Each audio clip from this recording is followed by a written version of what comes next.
Oh, good evening, everybody, and welcome to episode 155 of Buds and Blue Jays. This is your place for all things related to the Toronto Blue Jays, and we are live right now on Twitter, Facebook, and everywhere. So please leave a comment, like the video, and subscribe to the channel if you haven't done so already. Feel free to leave a comment. Riley and I will get to you on the way as we go. But first of all, I'm Jesse Burrell, joined as always by Riley McConnell, and Ross Atkins is alive. We've officially made our first big move of the season, signing Yariel Rodriguez to a 4-year deal. We will get into that, what it means for the team going forward. And plus, we've made a bunch of other moves, and we got a lot of fun stuff on the show here today, including going over some Blue Jays milestones, which I think is always fun as we prepare for the season's head. But first, Riley, what's up, my man? How are you? Jesse, the offseason has been really, really slow. We're finally getting some traction. It's nice to see. I'm pretty happy about it so far. I hope that the ball keeps rolling. I'm not going to say Ross is on a roll right now, but we're certainly making some headway and some decent low impact moves that will help not only our farm system teams, but also our major league teams, or major league team, I should say, is being helped a little bit as well. So it's always nice to get those tool players, those nice little pieces. Still waiting for a big splash, Jesse. I don't know if we're going to get one, to be honest with you, but I'm just happy it's something. Like you said, Ross Atkins is alive. So I mean, at least there's that. That's important. It's been far too long since anything's happened, and what is it?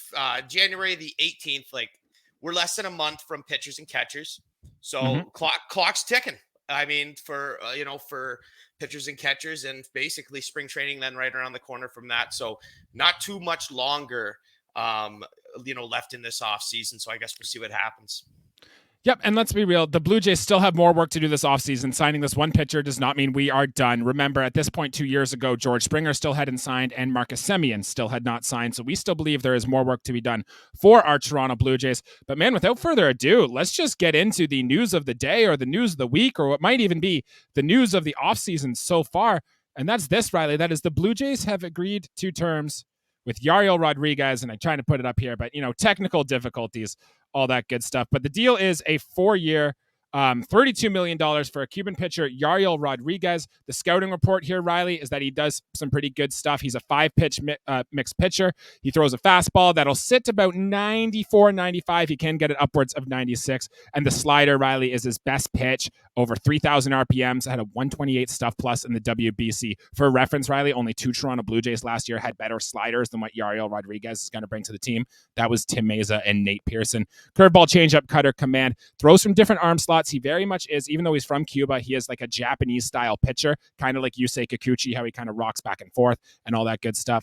He should be a good arm. He's versatile. He started a few times in Japan, and although his numbers weren't that great, he was kind of a league average pitcher. He dominated in the 2022 season when he became a reliever, had a 1.15 ERA, over 60 strikeouts, over 54 and 2/3 innings pitch. Only allowed 32 hits and did not allow a single home run in his time in Japan there. Last pitch, we saw him in the WBC for Team Cuba, and he is yet to pitch then, Riley. So what are your initial thoughts, I suppose, on Yariel Rodriguez as a Toronto Blue Jay? This guy is a really interesting type of pitcher. Like you said, Jesse, a little bit of, some of the Japanese league maybe rubbing off on this guy. And I definitely don't have a problem with things like his velocity numbers. And I love a pitcher that, has, control over 4 or 5 different pitches coming out of that bullpen. I don't want to make the assumption that this guy's going to be a starting pitcher. I think that's still a little ways away. To convert any other league, any other professional league, the KBO, the Cuban league, any of those leagues, to convert those stats over to what it's going to take to be a successful pitcher in the MLB. Like, Major League Baseball has the best players from those countries already. And, I realize that he did well as a relief pitcher. And I think that's where I imagine that we'll see him, whether it's high leverage or, probably more likely than not, taking some innings in the middle, of a ball game. But there's a lot of things to like about this guy, Jesse. And I mean, it's not there's not a ton of research that I could do on this guy, because I really want, before he hasn't pitched any major league games, right? It's hard for me to compare stats. One thing I have noticed and have seen is that his home runs per 9 is in the like, if this, I was gonna say stratosphere, but it's the opposite. It's like below sea level of home runs per nine. Sounds good. You'll want that in your bullpen. Of course, you want that in your bullpen. And it seems though he has, I'm gonna say he hasn't struggled with walks, but the amount of walks he kind of gave up in his earlier 20s. I mean, I think he's 27 26 right now, so maybe around age 20, 23, 24. He was walking a few guys there, so I hope the control can improve. And then it's are you going to strike out major league hitters again? If you can basically get a good FIP and not give up those home runs and let the defense take care of it, then strikeouts really don't matter. I don't think he's going to blow a ton of guys away. I like the 5-pitch mix, but then again, a fastball sitting at 95 isn't elite stuff as far as a relief pitcher goes. Because again, it would be nice to have a starting pitcher. We have 4 guys already in our rotation. We are so uncertain about that 5th spot. And, to throw some comps out, we saw Cody Senga come into Major League Baseball and he was good for the Mets.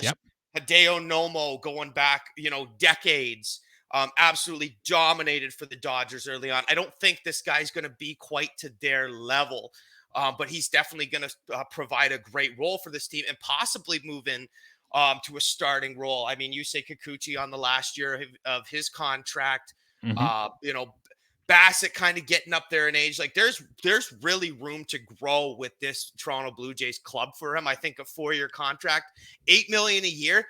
I mean, as far as we have the money to put in, okay, we've made that very clear. So if we were the highest bidder, it's not our money, Riley. So no, I wouldn't. Yeah, it's not our money. That's the principle is, our Shohei money is now being put into other places. $8 or $8 million a year seems like $8 million a year seems like $8 to the Shohei contract. But hey, we got something. We're gonna have an arm that's probably going to do more good than bad. We hope. I really like the lack of the long ball coming off of his pitches, but I do think the whip. Looking at his stats pages and stuff, can get into trouble with the walks occasionally and give up a few hits. But hey, since he was a relief pitcher in Japan, his latest work shows that he has done very good. I don't remember watching a ton of Cuba play in the World Baseball Classic, so I can't really comment on his performance for Team Cuba. But I like what I see. I wouldn't put the world on his shoulders, I can tell you that. But this guy could be a very impactful piece to this Blue Jays bullpen in 2024. Now, Riley, lucky for you, I have some video clips of him pitching for Cuba in the World Baseball Classic, and I'm going to try to put them up on screen here now, and we'll play it. This is just a little video montage. If you're watching on YouTube, you'll be able to see it, of just his slider. And look at some of the swings you should be able to get on Yariel Rodriguez slider here. As you can see his pitching stance too, very big from Japan with the big leg kick, the kind of pause in the middle. He does come from 2 different arm slots as well, which we've seen in big leagues. Nestor Cortez of the Yankees does this quite a bit, and we've seen it be very effective. And just look at some of the swings and misses he can get on that slider. It looks really nice. And Riley, I know you're concerned about the walks and something that might come from him, but we've had guys like Jordan Hicks who have walk problems before, Jason Grilly who pitched here, who have good stuff, really good sliders, but ultimately have turned into really good relievers. My question is, Riley, and the Blue Jays have done this a lot in the past, is do we try to go out and make him a full-time starter, or do we just say, hey, look, your fastball slider combination is very good. You could be an elite closer in this league.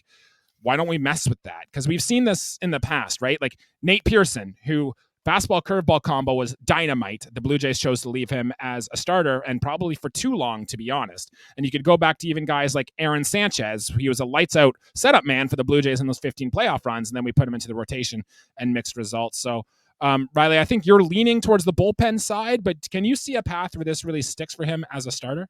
Yeah, I could definitely see a path. First of all, those hitters from Australia, those takes there, those are what I call 420-foot takes. I'm not going to say those pitches were hanging, but if you get a good, let's take this Yankees team for instance, when you got to face a Judge and a Soto back to back, those pitches might get hit hard. I'm not going to say they're going to get hit out, but and also if he can't control them, big league eyes as well will take those pitches. Those look really good. His stuff looks great. I hope the command can follow it. But I mean, Jesse, it's going to come down to spring training. He's going to get a great look at spring training. There's no question about that. That there's going to be a lot.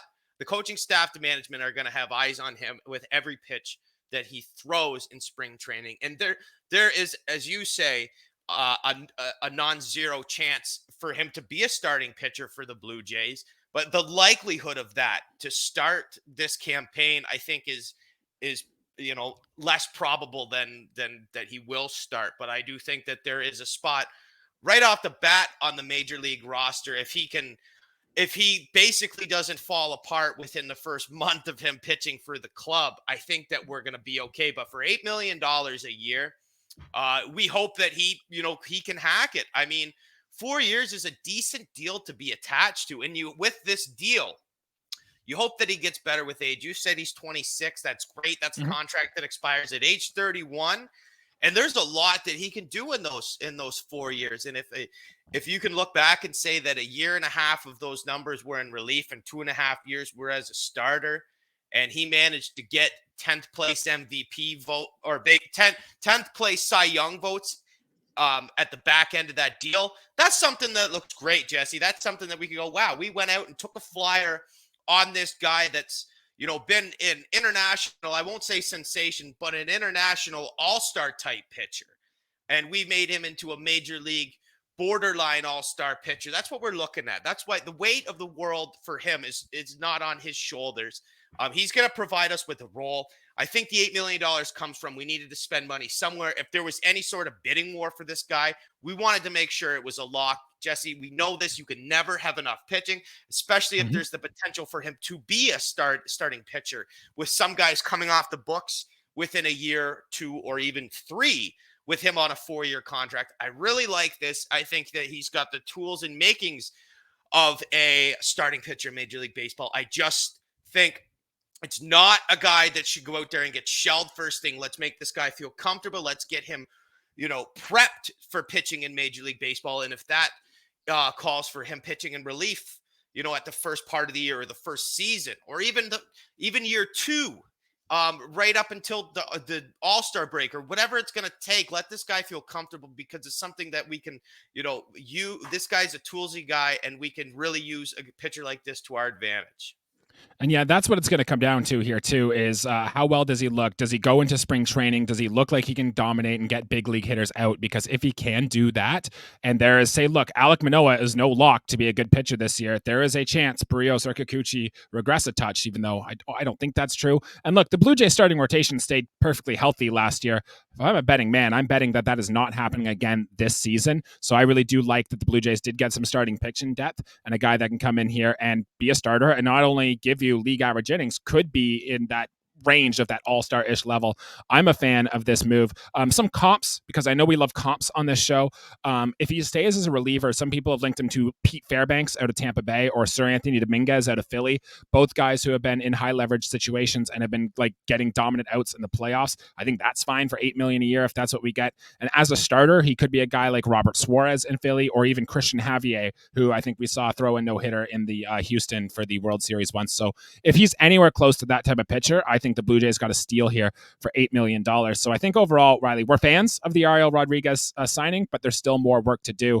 My next question for you, Riley, is where does the fallout happen here? What happens now? And I guess I've got a few options for you here, and I want to get your take on it. Well, all 3 of them here. The first one is, A, does this mean we are now going to trade another one of our starting pitchers in order to get help on offense because the Blue Jays still need a lot more offense? 2, does this mean that Trevor Richards or Mitch White are going to be DFA'd or likely on the move because they're probably on the back end of the roster here now? And do you think this takes us out of the starting pitching market for the rest of the offseason? Because there were some rumors the Blue Jays might be interested in Blake Snell. Those 3 things, Riley, give me your thoughts on those. I'll hit you with the best case scenario. Maybe Kiermaier can talk to former teammate Blake Snell. We'd have Gausman, Snell. We'd have Barrios. We'd have Bassitt. We'd have Kikuchi. There's 5 starting pitchers right now. We wouldn't have to worry about Rodriguez. Yeah, and then Manoah as well. This is We don't know, and I don't want to draw any conclusions on Manoah. I don't even really want to talk about him. I know there's until I see what's going on, because it's so hard. I mean, Jesse, he abandoned this team, his family, the team that drafted him, the fans that gave him so much love in his second, or why did he finish second or third in signing? I don't even know, because it feels like forever ago. It feels like a different player completely. Jesse, I don't know what we're gonna get out of him, man. For me, I know there's a ton of value. Like, we have Gosman, irreplaceable for us right now. I know we think that there's going to be some regression in his game, but it's not going to hit us that bad. I think Barrios is on the up. I think Kikuchi is one of the craftiest lefties in baseball. I think he is another, talk about a weapon piece and a comeback player. You say Kikuchi deserves a spot in the rotation. And then a guy like Chris Bassitt is the innings-eating type guy that this Blue Jays team needs. He's the fine wine of starting pitchers right now. We can't afford to get rid of him. I would rather grab from our prospect pool, because we're in win now mode. I want to grab a prospect or two to bump before we get rid of starting pitching. I know that I like that. I know we need help on offense, Jesse. That's like, it's pretty damn clear that we need another bat in this lineup. But we're beating teams, 3-2, or we're losing 2-1. It seems right now, man, with the way that this team is structured. It's the way this team is looking right now. But I really don't want to dig into the starting pitching depth we have. Let these contracts roll out. All four of our, the starters I was talking about. I know it's our due diligence and our job to talk about Alek Manoah, but it is so hard. It's so hard to predict what he's going to do, what kind of role he's going to have for this team. If you had to say, Riley, you have to have him on this team, I'd say, all right, well, like Bassett's getting hit around. It's the fifth inning, like, warm up Manoah. Let's see what he can do. The game's 6-2. We're down 4 runs. Put Manoah in, see what's going to happen. Like, I'm not walking out and saying, okay, Manoah, you were our opening day starter, whatever year, like your 5th starter this year. You didn't see much in spring training. Like, no, there's got to be eyes on our pitchers that are not proven. Rodriguez, one of those guys, a huge question mark, but in a good way. I think we're kind of open arms with this guy, and not open arms for Alek Manoah. It's like, basically, you got to show up, man. Like, you've got to show up for this. We don't need to spend any more time on Alek Manoah. We got a lot more time. We got a lot more to get to in this episode. We will talk about Alek Manoah closer to spring training. My only thought to come out of this, Riley, is this might just put an end to maybe Jay Jackson coming back with the team, because simply there is just no room to guarantee him a spot on the major league roster with the signing of Yariel Rodriguez. Riley, I just want to go through his projections, then we can move on to something else here. But his Zips projections have him for 51 innings pitched, 20 walks, 54 strikeouts, to a 3.83 ERA. Riley, where do you fall on that projection for Yariel Rodriguez? What's the walk and hits per 9? Because I love a good whip. Have the whip? I don't have his whip, but I know he's going to walk 20 batters over his 51 2/3. That's all I got. 0.5 WAR. Probably going to be middle of life. He might make 6 starts, Riley. If I were to give you the over/under of 6 for starts for Yariel Rodriguez, where would you go on that? I'm Jesse. I'm okay with those numbers and those statistics, man. Like, he's gonna do fine for us. Honestly, he's gonna do fine for us. Okay, I think so too. I think we're satisfied with the move, and we are glad Ross Atkins is doing something. But Riley, the moves do not stop there, as we made a minor league deal for a right-handed pitcher, Alan Zheng Carter, to a minor league deal. And I'll give you the scouting report on this. He had a 1.77 ERA in 14 appearances for the Single A Angels in 2023. We signed him to a minor league deal. He is 26 years old, so 26 in high A doesn't really scream major prospect. He strikes out a lot of guys, but he also walks a ton of guys. Now, the Blue Jays have had success with this type of pitcher. Think Robbie Ray, think Nate Pearson, the guys who have great stuff, but they've been able to control it a little bit. He pitched for Team China in the World Baseball Classic last year, and he signs a minor league deal with the Toronto Blue Jays here. And just like Yariel Rodriguez, I have a clip on him, which I'm going to show up here in just a second if you stay things. But I really like Riley taking these pitchers from the Angels, because if there's one thing we know is that the Angels aren't really the best at developing pitching prospects. And I always like to take a guy like this here. And if you're watching on YouTube, you'll be able to see it. This is him at Tread Athletics. This is the delivery. You can see it's kind of hunky. It's kind of funky. You can see that fastball kind of coming in right at you here from Alan Zheng Carter. He looks like he's got some good stuff, 26 years old. This is a guy I'd imagine will likely start in Double-A, might make his way up a little bit further here, but I like the move. I always like good pitching depth, and you know me, I'm a sucker for upside, Riley. So give us your take on Alan Zheng Carter, a name to know in the system. I really like that arm slot. I think, basically I'm not a pitching expert, but as a hitter, trying to picture myself in the batter's box. Like if he could incorporate, maybe play off, get it like a 4-pitch mix as well, add a 2-seam and a changeup to whatever he's got. I think those are pretty deadly to play off the fastball, because it is a deceiving arm slot. I like that kind of short arms it, but has, an explosive delivery. That now, Jesse, I'll take a Billy Bean quote and say basically 26 single A, no way. They say that when it's, basically, I think at the trade deadline 2002 part in the movie. But yeah, is this guy going to be he's got a ways to go. As a 26-year-old, not in AAA, you're still a far ways away. And there's no saying that he couldn't be in AAA by the end of the year. In fact, with a guy like this, you bump them up if they have moderate success at single A.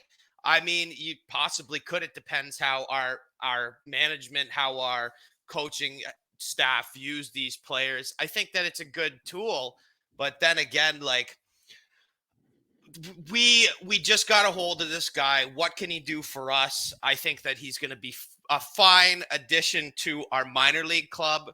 Maybe in about 128 episodes or whatever, we'll be talking about this guy coming out of the bullpen for us, but it's a ways away. But I do like we have done a good job as an organization to bring on these pitchers and a minor league deal. Absolutely nothing wrong with this. We need good pitching depth. You could never have enough pitching, Jesse. Amen. And that's what it is. Keep an eye on this guy. He'll be with the team at spring training. I know I will be following his minor league stats line very closely, just because I love strikeout potential. If he can get those walks down, he could be a guy. And even if he doesn't make the big leagues, a guy we can trade in the future.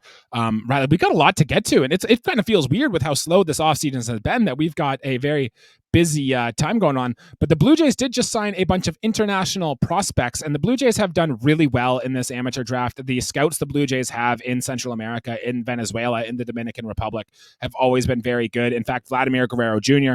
came from this group of people. Alejandro Kirk came from this group, and some prospects we currently have, like Aurelvis Martinez and Manuel Beltre, have been international signings. And I'll bring up the list of what we have here. There are 17 names on this list. There is not a chance that I go through and name all of them, but I picked out 5 that I thought really could be good names to know here. And the 5 that I got that MLB Pipeline really wanted to point out was Franklin Rojas, who is a catcher from Venezuela, Angel Guzman, who is the shortstop from the Dominican Republic, Andres Arias, who is an outfielder from the DR, and then 2 other ones, Pascal Archulia, who's an outfielder from the Dominican Republic, and Warlan Soto, an infielder from the DR. Most of these kids are young. They're very 16, 17. Some of these kids have been scouted from as soon as they were 13 years old, I'd say, on a minor league deal. But keep a name on these guys. They're going to be locked away. They're going to be down in the farm system. But these are all names that Blue Jays fans should really know. And if you want to dream on the future, these are some names here. So, Riley, any of these catch your attention? Yeah, Jesse, I'd be lying to you if I said I did my homework on these guys. Yeah, me too. Anything can happen, man. I will say this about the Toronto Blue Jays. Something I really like about our organization, and as a Blue Jays fan, Jesse, you said it. You said some bigger names as far as Vlad Jr. and Manuel Beltre actually is a good minor league middle infielder as well. I bet you didn't think I knew him, but I actually do. Thank you, MLB The Show. And then a couple of the minor league baseball reference looks here and there. We have great international prospects in our organization. This is a plethora of names, and the more names that you add to the organization, I mean, they're all wild cards, and maybe maybe 2 or 3 of these guys pan out as future major leaguers. So, I mean, we're really putting our eggs in many baskets, and I really, really like it.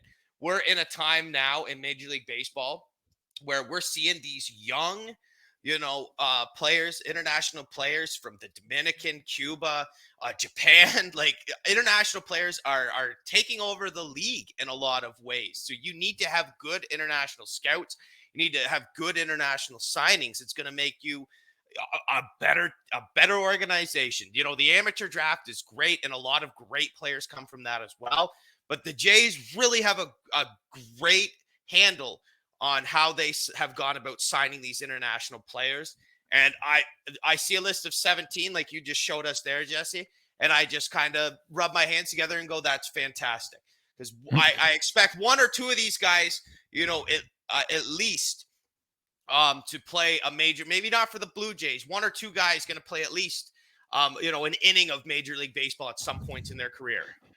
Yeah, I'm just going to read you a quick scouting report on these guys. Franklin Rojas was MLB Pipeline's 27th ranked prospect. So these aren't the top of the name guys that the Blue Jays have been in on years past. We did actually lose $500,000 of international bonus pool money because we signed Chris Bassitt last offseason. So part of that rule was the Mets get some of our money. So the Blue Jays are kind of more searching for tools here. But Rojas, catcher, quick and agile, moves well. He's probably a big above average runner. Behind the dish, he shows signs of being a solid runner with a decent game calling ability. As a hitter, he's got an aggressive swing, looks to do power. It might be power over contact, but good bat speed, yada, yada. We've seen that type of player before. Guzman is a left-handed hitting shortstop. Geraldo Perdomo of Arizona was kind of the comp for him. So I think if that turns out to a big thing, that could be well. Mike Timmons, the Blue Jay scout, has really talked up Andres Arias, who is the outfielder. He was 34th on the big board. He's young. He's 17, but he uses a compact downplane stroke to make hard contact to all fields. Might be a corner outfielder at a position because of his size and strength, but he has a lot of offensive growth in there. So remember that name. And Pascal Archilia, left-handed swing, good infielder. That's all I got. And Warlin Soto, I just want to bring him up because he might not be Juan Soto, but he's W-U-A Soto. I'm not saying he's going to turn into Juan Soto as well. He's probably even the next tier down in all these prospects, but he's got gap power and a short swing. Just guys you should know. Baseball players, tools. Yes, amen. Yep. Love it. I won't say the sky's the ceiling, but there are some potentials. And baseball is one of the you never know kind of major league sports because there's so many different levels, and you can progress, quickly if you're successful at one of those levels. All right, Riley, I do want to talk about one more transaction that the Toronto Blue Jays made, and albeit be minor, we got to talk about all because it will have some effect on the big league's roster this year. And we've claimed another catcher, Riley, that is Brian Serven, off waivers from the Chicago Cubs, who did spend some big league time in the Colorado Rockies organization. Scouting report on him, don't look up his stats. They're terrible. He cannot hit at all.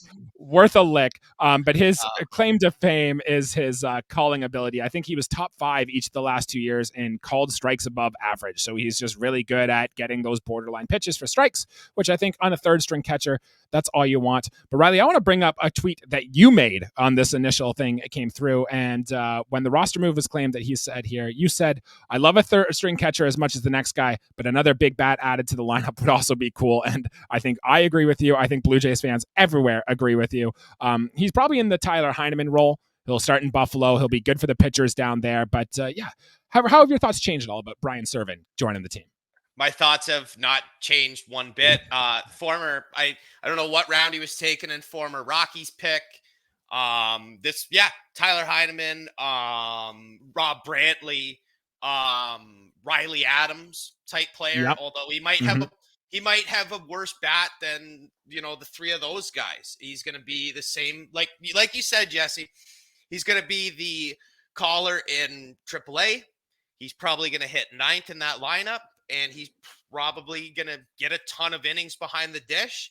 You hope that our two guys in the major leagues stay healthy and that we don't have to see him take too many at-bats, because there's a possibility, right?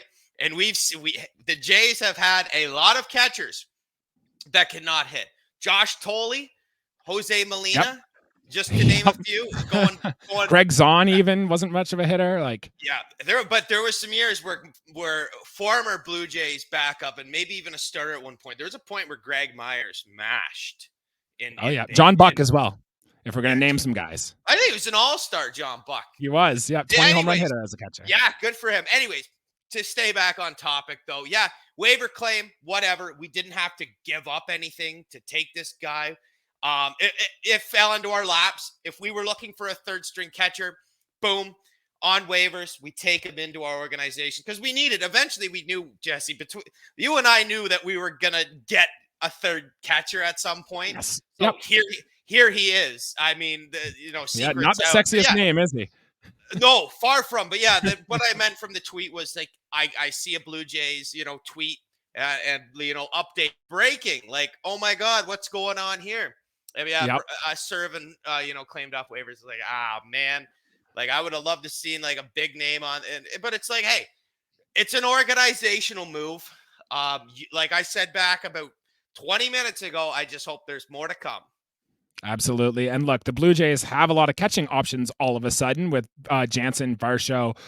We signed Taylor Clark to a minor league deal. I think that was his name, with an invitation to spring training earlier this year. IKF as well. Yeah. If you include IKF or Dalton Varsho or even Zach Britton, who made his way to Buffalo, who's a catcher / outfielder prospect, don't be surprised if maybe the Blue Jays trade for MJ Melendez just so we can have all the guys who are catchers / outfielders or something on the team. Either way, it's a guy to know. We'll see him in spring. He'll probably get up for a cup of coffee or something. Maybe he has a Zach Collins-esque run in him where he comes in and he hits 3 home runs and he's better, or at least hopefully he's better than what Paul DeYoung was for the Blue Jays last year. And if that's the case, then that will be a win. Riley, I'm going to move on to some news and notes here, and there's a smorgasbord full of stuff that happened in Blue Jays land this past week. And I want to start with MLB.com is coming out with their list of their top 10 players at each position. Now, I'm on record saying these lists are bad on purpose, and there's a lot of people who are out there just posting these lists, people who don't know shit about baseball, to be honest, and they're going out there. But I just wanted to get your initial thoughts, and I guess I'll read them all here off first. In first baseman, they had Vladdy as the 5th best first baseman in big leagues, behind Freddie Freeman, Bryce Harper, Matt Olson, Pete Alonso. Do you agree with that, or do you think it should be higher or lower on that list? Ooh, I mean, who's right behind him is the question. So Yandy Diaz is behind him. Yeah, Yandy Diaz is behind him. There were a few others too. That might be a gifty 5. We're a Blue Jays channel. I won't bash him. At his best, sure, 5. At his best, maybe even 3. But if we're going off recent, which I love to go off the most recent, it's hard to gauge a player's value going into the year, but I think that we'll take 5th. We'll stay at that mark, because if Vlad plays like the 5th best first baseman in Major League Baseball, we're going to get a way better year than last year, because I can tell you he was not the 5th best first baseman just going off last year. Yeah, I agree. Paul Goldschmidt was behind him. Spencer Torkelson, Christian Walker, Tristan Casas were all other names that made that first base list. In terms of the outfield, Riley, they put George Springer 7th ahead of Teoscar Hernandez, who is 8th, behind names like Seiya Suzuki of the Cubs. And then the other names make a lot of sense. Fernando Tatis Jr., Corbin Carroll, Juan Soto, Kyle Tucker, and Ronald Acuna. Springer at 7th surprised me, because I know I am for sure. We're kind of thinking a down year for George Springer, even further down than what he had last year. Where do you think he should fall here on this list? Like maybe just rounding out the top 10. I mean, it's a tough one. It's a Adolis tough one. Garcia should be higher, Oh, heck yeah. Are you kidding me? Yeah. Right Mm-hmm. field is a power position where George Springer is not a right fielder. He is now with the Blue Jays, but I mean, a lot of these guys, hey, Teoscar had like 200 something strikeouts last year.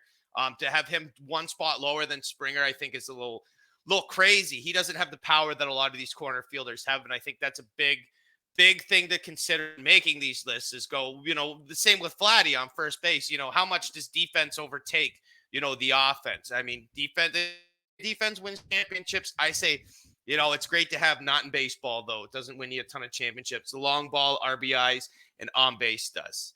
And then we have 2 more. We have our shortstop and our catcher position. At shortstop, Riley, they had Bo Bichette ranked 6th. Now, I feel like we have a disagreement on that. The 5 names ahead of him: Corey Seager, Francisco Lindor, Xander Bogaerts, Dansby Swanson, Trey Turner.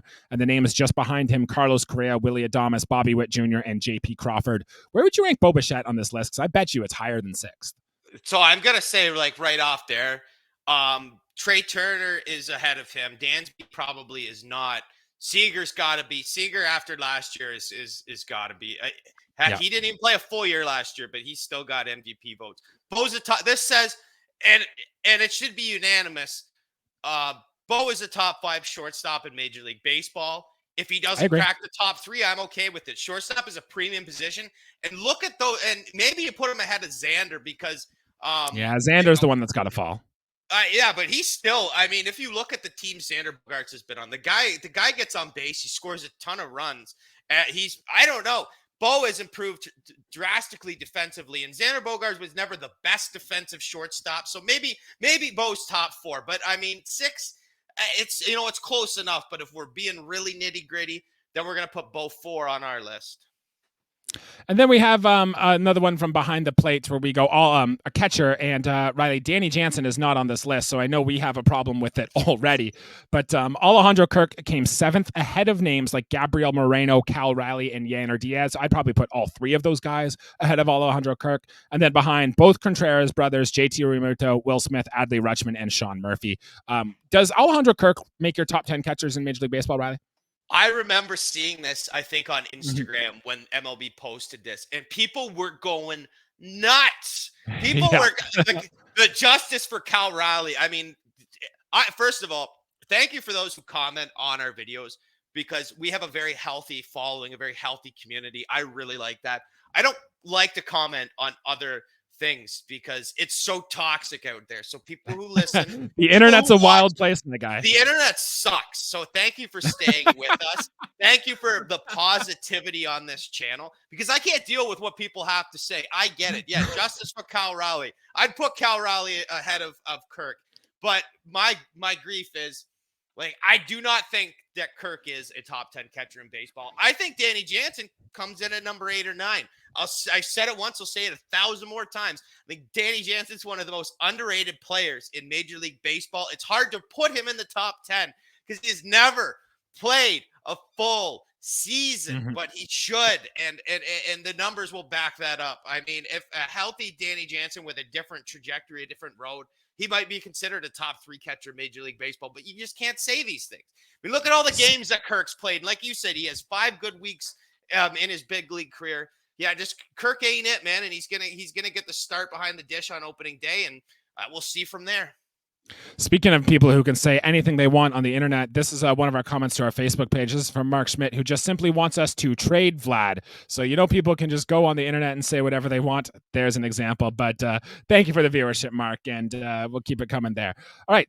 Next piece of news and notes, Riley, is that MLB Pipeline has just come out with their list of top 100 prospects for this season. No surprise, our top 2 are Ricky Tiedemann, who comes in at number 27, and Orelvis Martinez, who does make the top 100, coming in at number 90 for this list. In fact, MLB Pipeline went through and ranked their individual pitches, top 100 single pitches, and both Ricky Tiedemann's fastball and slider appeared on that list. Should be no surprise there. But as we get closer into spring training, Brandon Barriera has already reported. He threw up a video on Instagram of him throwing at the complex, and Yusei Kikuchi has already been in Dunedin as well. And if you're a fan of the old hockey slogan, first one on the ice, last one to leave, then you got to love that these guys are already in spring training, ready to go. And pitchers and catchers have officially been announced a date. So the first practice will be February 15th, with the rest of the team coming later on the 22nd of February. It'll be here before you know it. Riley, any thoughts on any of those? I love that Yusei Kikuchi is down there. I know Barriera is young, and he was, he's a first-round pick. I love that Kikuchi's down there right now and wants to prepare himself for the season. Our starting pitching is very, very good. And it's hard to say which pitchers are going to have a better season, which pitchers are going to, take a step back. But Yusei Kikuchi has just set himself up for success. If he's already down there training, throwing, I love to see it because I would consider him the 4th starter on this team. And is he going to pitch like an ace? There is a possibility that he pitches like an ace in spring training and we just go, wow, this guy's really picked it up as a most improved player. We'll be looking at a couple years removed from a bad year. And then we'll look at him at the start of the year and go, this guy has a chance to get top 10 Cy Young votes. He really, really does if he can zero in on what he needs to improve on. And, basically, and his pitch mix and as being a good fastball thrower. And you want to talk about Tiedemann too. Talk about a lefty with a good slider, good fastball. I mean, that's a recipe for success right there. We haven't talked about Ricky Tiedemann, up until this point in the episode. But and we will later in the offseason. But yeah. there's a great starting pitching option as well. Personally, I don't know if he should start on the major league team to start the season, but it could happen. Crazier things have happened, and we got a lot of good pitchers in this organization. I think better pitching depth than people realize, and it's going to be really interesting to see what kind of roster, what kind of depth chart they decide to go with come the regular season. All right, and I got two more pieces of notes, Riley, before we move on. First one is Jose Bautista has actually bought a soccer team. He is coach of, I think it's the Las Vegas Lightning or something like that. I could have the name wrong, but he is the coach of a Las Vegas soccer team. So that's what Jose Bautista is doing post-playing career. So good luck for him. And remember earlier in the offseason, Riley, when Cody Bellinger's girlfriend just posted a Twitter or Instagram video of the Toronto skyline, and we went and reacted to that. I'd like to think we're above that on this channel, but we absolutely are not, because I have another video here. This comes from Willie Adames' Instagram page, and it is just him staring out the window. And as you'll see, he's wearing a Toronto Maple Leaf sweater. So Willie Adames, who I believe comes from either the Dominican or Venezuela, probably isn't the biggest hockey fan, and is wearing a Toronto Maple Leafs jersey at this. Does this mean anything, Riley, or do you think he just went thrifting, found a nice shirt he likes, and threw it on the Instagram? Thrifting. That looks like a shirt that has been around since 2002, just based off the font and how it looks. That looks like a basement shirt right there. That looks like it smells like so many barbecues and so many light beers. I don't know what the Adames post is. I don't even know what it's captioned. I don't know if this is a coincidence. Do we need Willie Adames? I mean, I don't think so. He's not. Yeah, but he'll provide a thump, right? Sure. I want a thump that's 45 home runs. I mean, not 45 whatevers. We won't get he might walk 45 times for us in a season, and I don't want that. Sure. I mean, have your cool Instagram post. If it doesn't, I don't know what it means. I don't know what it means, Jesse. I'm trying not to read into things like this. I'm wearing a Blue Jays cap right now. He's wearing a Blue Jays shirt. You actually have the best thread out of any of us with that Vancouver cap on. Shout out to our what is it? Single A team, right? Vancouver Canadians. Yep. Yeah. So maybe Willie Adames can sign there. Okay. Let's give him a minor league deal. I'm sure he'd love that.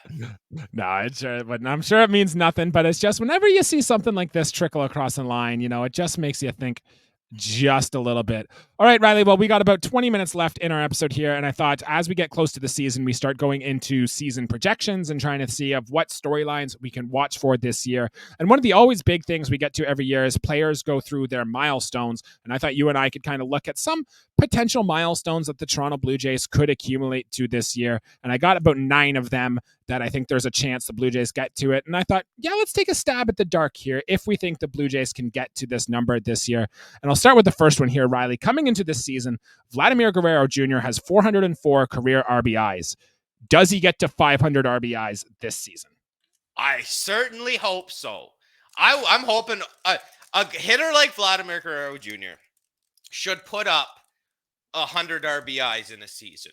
That is the minimum for a middle of the order hitter like that.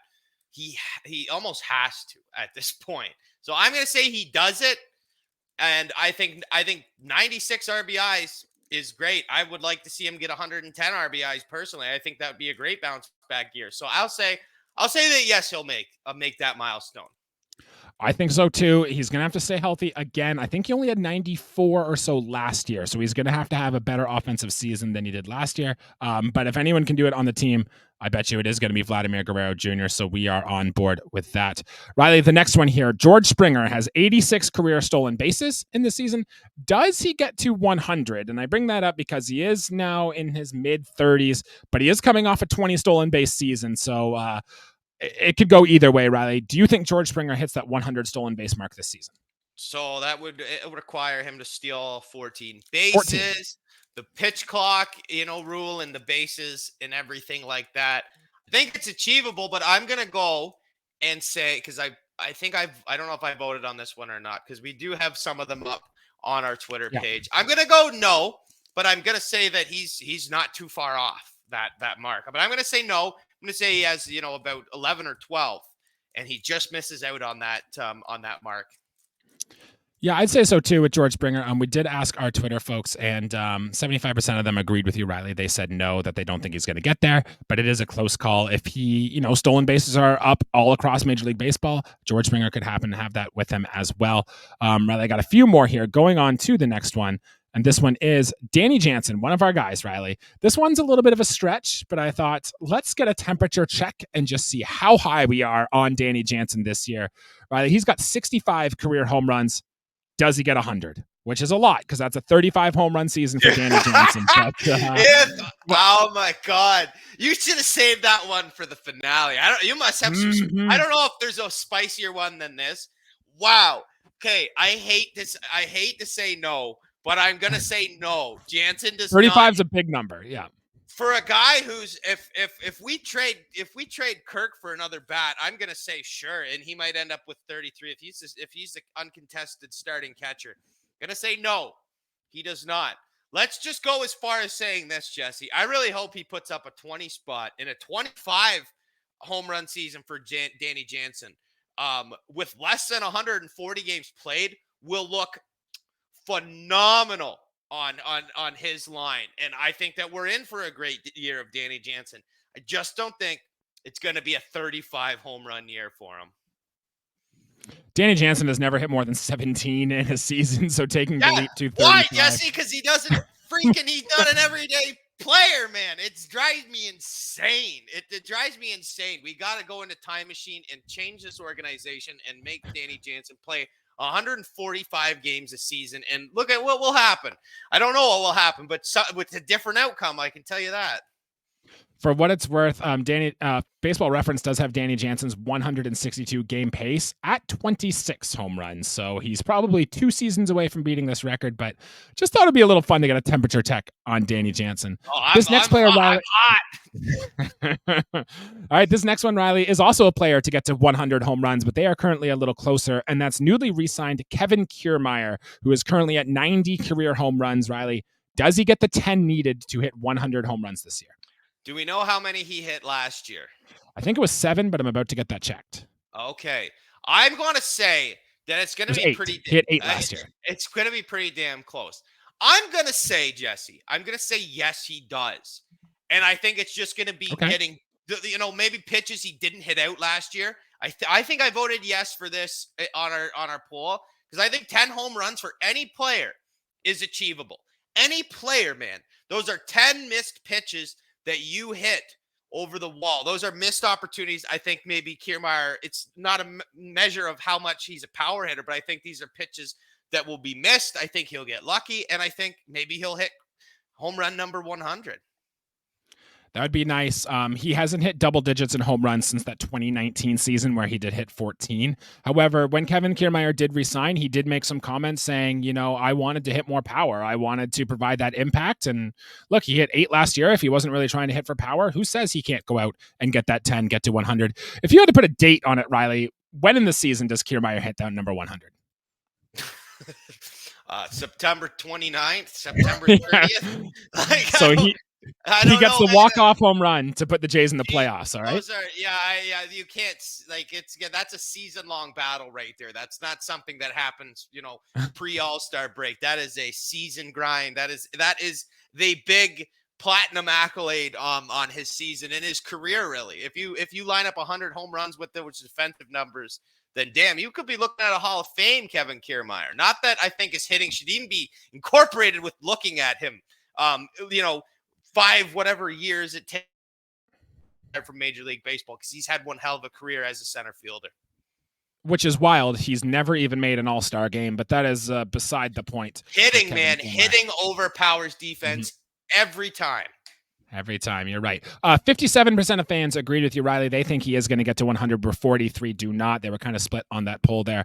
I have 5 more to go, Riley. This one's about Cavan Biggio. And as things stands going into this season, he has a 7 baseball reference WAR for the career. I thought, does he get up to 10, which basically means in the extended playing time that Cavan Biggio is going to get this year, does he have a 3 WAR season in him? I think he does. I think he can get there, but I want to hear what your take is, Riley. I think that's very wishful thinking. I would love a 2 WAR season for him. It depends what position he plays, and basically kind of what he slugs over the season. Like I mean that's important too. Your extra base numbers there for wins above replacement, and if he well, all numbers attribute to having a good WAR. But I'd like to see some power improve. I think that would get him to at least 2 WAR. 3 WAR is I don't know if you want to call it a stretch, but he'll have to play some of the best baseball he's played since really his rookie season. Yeah, and his rookie season, he had exactly 3 WAR. So if he puts together another year like his rookie year, then he'll get there. Yeah, I thought that was a great season. I thought, maybe too many strikeouts in Cavan's rookie season, whatever year that was, 18. What 2019. 2019, like a lot of good things to look at in Cavan Biggio's first year. That's a really interesting baseball reference page on its own, and I hope he can replicate that, man. But yeah, gonna be hard for him to pull off 3 WAR. I say 2, so I'm gonna vote no on that one. Kevin Biggio is quietly almost 30 years old now, which surprised me. He'll be 29 coming into this season. So it's almost put up or shut up time from Kevin Biggio, but he was good down the stretch last year. I do think Kevin Biggio is set for a better year this year. I'll eat my words on that if I don't. Riley, I have 3 pitching ones and then one about our manager. So we'll start with the hound dog, Chris Bassitt. Riley, 857 career strikeouts coming into the season. Does he get to 1,000 on the year? So that's 143 strikeouts. Yes, correct. Yes, sure. If whatever. I think that he will do it. But again, this is going to be maybe he'll get it done by September call-ups, right around there. I mean, he's definitely not a super strikeout guy. We've seen how many innings he has thrown. And I mean, is he going to have his best year in Major League Baseball or even throw 200 innings? It's going to be close, but I'm going to say he does it. But it's going to be maybe in his last three starts. If he's, knock on wood, he's healthy and makes 32 starts this year. I think I voted yes on the poll on this one. And because I don't think it's too far out there. Yeah, in order for this to happen, he's going to have to throw at least 27 starts this year. And that's pretty much the question this is answering. Is he going to stay healthy for the whole year? Because if he is, this is going to happen. But let's not forget, Chris Bassitt has thrown a lot of innings over the past 4 years, 157, 181, and hit an even 200. His 826 batters faced last year led the majors. Like, no pitcher faced more batters in all of baseball than Chris Bassitt did last year. So maybe the arm gets a little tired. He will be 35 this year. Let's not forget that. And that could be the only thing that kind of hinders him getting to 1,000 this season. I want to root for the hound dog. Great guy, great player, great story. I'm a little skeptical on this one of Chris Bassitt getting there. And our votes, Riley, a dead even 50-50. Some think he's going to get there, some think he won't. So that'll be an interesting one to monitor throughout the season.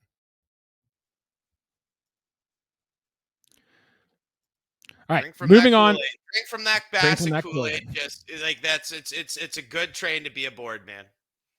I have 2 more. This one is about Kevin Gausman, who has 88 career wins on his career. Now, I'm not a huge fan of pitcher wins. I don't think they tell you much, but I think to the pitchers themselves, they care about this stat quite a bit. So 88 coming into the season for Kevin Gausman. Does he get to 100, which would mean he'd have to have a 12-win season, which is exactly the number of wins he had last year. Does he get there this season? Oh, you new school hippie, you Jesse. I think 100 wins 100 wins looks great, man. Once you have 100 wins, there are all-star pitchers that have had 100 wins. Gausman did not make out well early on in his career. 12 wins is great. Gausman in the 2021 year, man, did not get great support from his offense. Yeah, only 14 wins. It's the season. It's a career high for Gausman, but his last year in San Francisco there, the offense didn't do him justice. 12 wins is a great number. I think he does it. I honestly think Gausman, because I actually, Jesse, do enjoy win stats for the pitcher because I'm a baseball boomer and I love stats that are whole numbers that are easy to read.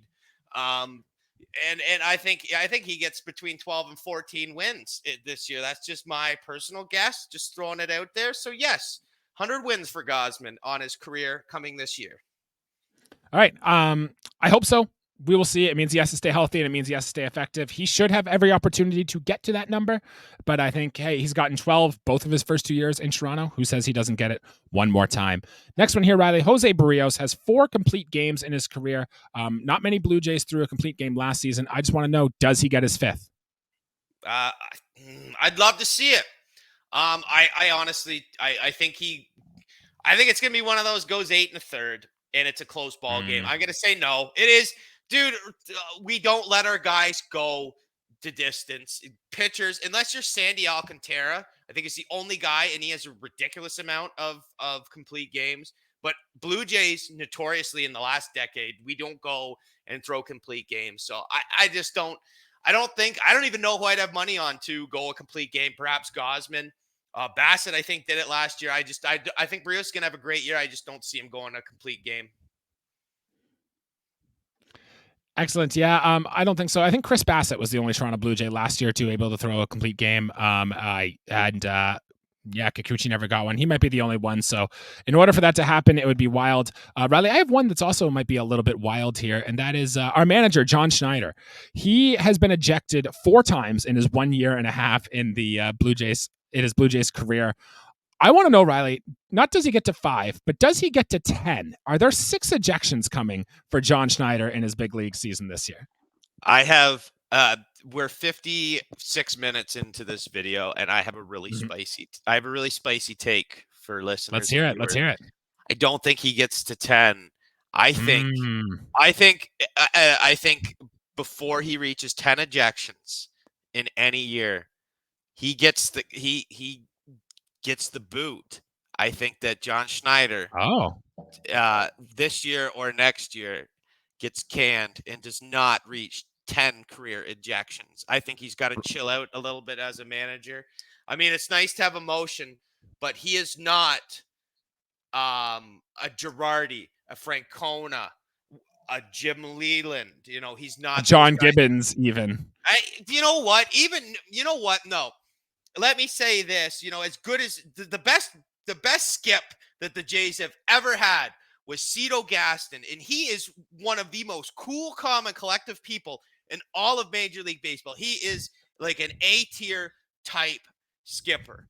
The managers I like hotheads, the guys that are passionate. I'd run through a brick wall for a skipper like Jim Leland, Ron Gardenhire, those kind of managers. They get a little bit, and then there's the skippers like Joe Torre, Bobby Cox, and Terry Francona. And this is before the guys like Madden came in and made the pitcher hit 8th in the lineup and did weird stuff. Francona was a baseball nerd. He knew stuff. Same with Mike Scioscia.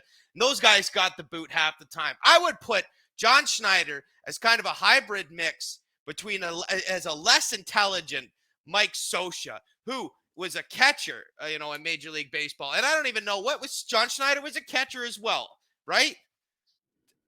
Wasn't he a catcher? I think so, yep. Yeah, so, I mean, he's got the makeups there. Listen, I think that I don't think I think maybe he makes it out this year. I just wanted to say that, I don't think John Schneider's going to get to 10 ejections either this year or next year, because I think he will be replaced at some point. And I will let you know that date as the season rolls on. Riley, some spice for the end of this episode. A little treat for Blue Jays fans who are still listening at minute 58 into the show here. I just have one more thing, and this was a note from our fans because we sent out a plea for questions, and we had one, and we're going to have a prospect episode probably early next month as we get closer to the season, as we do every year. But Jesse Teresa wanted to know, what lower level prospect do you think will make the biggest jump this season, and what level will they finish the year at?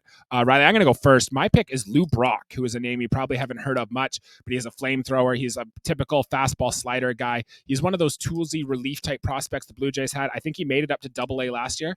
I think he's going to get a spot in the big league rotation this year. I don't know if that necessarily counts as a lower position on the list, but Lou Brock is my pick as a Blue Jays prospect to know. Riley, which one's yours? Did you just say to me, Jesse, you have not heard the name Lou Brock? Lou Brock, I hope I have the name right, because Lou Brock was a Hall of Famer, was he not? Yes. Okay, thank you. Yeah. I was about to tear an absolute strip off you, Jesse, but thank you. You've recovered nicely. I figured you would know who he is. I'm not a guy who knows a ton of the, Oh my God, his name is TJ. TJ Brock Riley, not Lou Brock. I've got the Hall of Fame stuck in my head. You've been playing. Jesse, you're like me. You've been playing far too much Immaculate Grid. By the way, I went back and completed every single Immaculate Grid in MLB since it took me a long time. Jesse knows I stayed up really late and was basically gassed for work the next day because I decided to stay up till 2:00 for like 5 nights in a row just doing it. I don't know, Jesse. It's really hard to say who's gonna make a big jump. It honestly is really hard to say. I don't know the guys, if they're not playing for New Hampshire, if they're not playing for Buffalo, like I don't know who plays for the Vancouver Canadians. Like I'll say, like it would be nice for a guy who's been in our system like Leo Jimenez to get a big step up, or like that Manuel Beltre, another international prospects. But those guys are AA type guys. Like I don't pay enough attention to short season single A. Like that's almost too far away from me, Jesse. I don't get into the guts of the Blue Jays organization like you do, man. You are the surgeon of dissecting the Blue Jays organization and knowledge. I will say this: I might have you in 90s Immaculate Grids. I would agree. Yeah, but you, as far as Blue Jays knowledge of any time, any year, you name it, you have me beat there. So I'm gonna just give some conservative answers and end with that. That's why we started this show, Riley. And that is going to do it for episode here today. We're going to have more prospect content next month, as actually we're getting close to our season predictions where we go through the hitters, we go through the pitchers, we go through prospects, and then we get into spring training previews. We're almost there. We're getting there close. Spoiler alert for next episode. It is almost our birthday. So we're going to have some Buds and Blue Jays birthday related content coming up soon for that episode. So make sure you stay tuned. Subscribe to the channel. If you're watching us live on Twitter or Facebook, thank you. We're continuing to do so. We're going to try to go live on other platforms. Follow us on Instagram, TikTok as well. We're going to post some Yariel Rodriguez content. Leave a comment down below. Tell us what you think about the Yariel Rodriguez signing. Do you think he should be in the bullpen? Do you think he should be a starter? I want you to let us know. Leave a comment down below. All that good stuff. Riley, anything else to add before we get out of here today?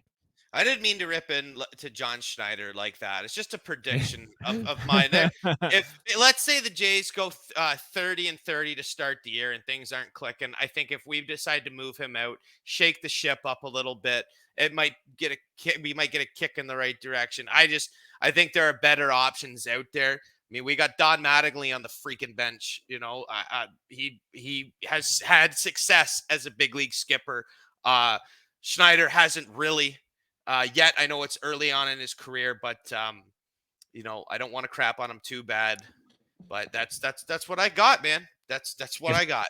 If Schnider gets fired this year, something went terribly wrong, and I really hope we are not having that episode mid-season. But we will be here for it when it happens, and this is the place to be if John Schnider does get fired this year. You heard it from us here first on Buds and Blue Jays. Until next week, guys, we'll see you later. Thanks for watching. Thanks, guys.